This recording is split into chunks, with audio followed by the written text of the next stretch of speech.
Hello, divine friends, and welcome to today's daily message. Now, let's talk about the fact that we have the eagle here. All right.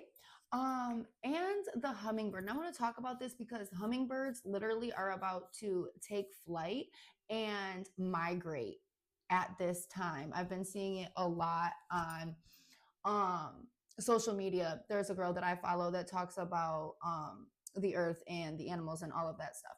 But they're about to migrate right now, right? Okay. And I feel like that energy is very important because we also have the energy of the eagle, the staff, and fire. And this is speaking of how we need to come back to our own personal authority and get our spark back, get into that passion and get into the fire that moves us. All right. When we look at the energy of the hummingbird, they will fly hundreds of miles to their destination. All right. And they are getting to their destination.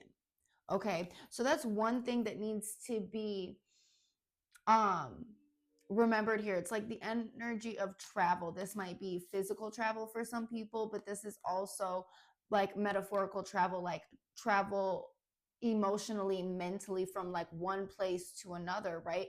We also have the energy of flow, of flowing, but there's also the energy of like moving with the water, like she's alchemizing with it, if that makes sense. All right.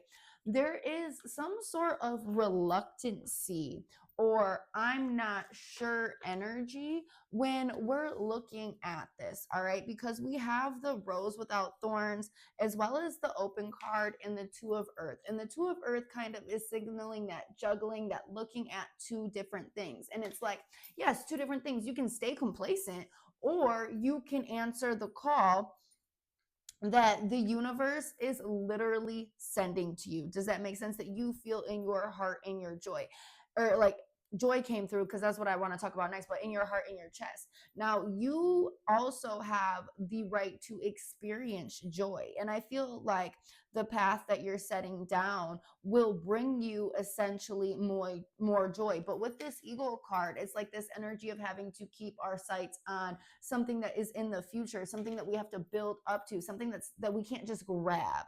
We can't just grab today, right? And that's a part of, I feel like, the issue here. We can't just grab that energy today because there is this energy of the fool. There is this energy of new beginnings, this energy of new potential, new, and that can be difficult. And I feel like with the three of air here, this is causing a little bit of hardship within our emotional and our mental bodies, because it's like, okay, if I have to do this, I literally have to turn my back on some things and go in another direction. All right, there is this energy of needing to ground yourself within this. There is this energy of the Hierophant coming in. And when I see this, I see like, when I see the bird coming in, I see him sitting on his throne. We know the Hierophant is about structures and about tradition and things like this. And I feel like there is this energy of structure. There may even be the energy that keeps coming through of research.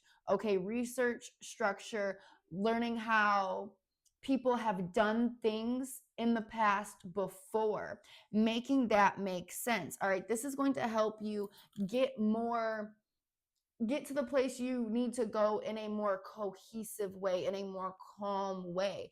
All right, understanding that when we're learning stuff and we're doing stuff from the beginning, there is going to be things that we have to learn. So if we go into trying to learn, trying to do this, the studying, make sure that we have the research, make sure that we have the structure. This is going to help us feel more prepared as we move through mentally. Okay, there is the High Priestess here, and when I see this card, like, it's the energy of realizing who it is that you are. All right, and like this pomegranate that she's holding here that's kind of illuminating. All right, it's the messages, it's the information that only you have access to, and knowing who it is you are. And this energy puts you on your throne for success, but also for this authority and this power to build up with inside of you. All right, and build that spark up. All right, so what I want you guys to do is sit with yourself. right? And see what it would be like without the energy of hardship, without the energy of frustration, without the energy of fear. Okay, again, rose without thorns. You have the right to experience joy. You have the right to experience your joy. All right, so take a look at this and kind of sit with it and ingrain into the energy of things working out, of the energy of the possibilities of what could be in a good way. All right, and sit with that energy instead of looking at the energy that you are surrounded by, that you are afraid to leave behind, and clutching on to that. All right, so kind of again, just sit with the energy and see how it feels without placing in fear and things that haven't even happened yet, if that makes sense. All right. And open up, and as well, say yes to new opportunities and new beginnings on your path, because we don't want to stay stuck. We don't want to stay stagnant. And that is why there's been the experience of hardship that has came in, because of the energy of stagnance, of the energy of not moving forward. Okay. So I hope this message finds everyone that it needs to, and that everyone has a great day.